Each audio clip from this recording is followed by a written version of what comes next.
Greg, thank you so much for good to meet joining me you. here today at this awesome bowling alley that Yeah, you thanks. own. Yeah, so you being the visionary that you are, I mean, what was that thought process of boutique bowling alley? We were for this away UT football game, and we went to a small bowling alley that kind of had a Big Lebowski vibe. And it was just such a neat place because when we walked in, there was high school students leaving. And then I was there with all my college friends. And then we left at 10 o'clock at night. There was a kind of a senior couple coming in to bowl. So we were like, wow, this concept, it crosses all generations. Some really friendly competition.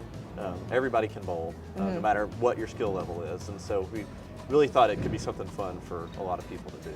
It took a lot of work to get it a long rectangle bowling lanes to fit in a old 100-year-old building. Why do you think it fits so well in downtown Knoxville in this area? Well, just in the last 10 years, Knoxville's really changed, and there's so many local-oriented businesses that are here. There aren't a lot of kind of big national franchises downtown, and I think as Knoxvillians really kind of thrive on having something that is their own. And it really is becoming a destination, I think, for people to come tour, and we want to be part of Knoxville. And so when they come here and experience the bowling alley, they really experience some of what Knoxville has to offer.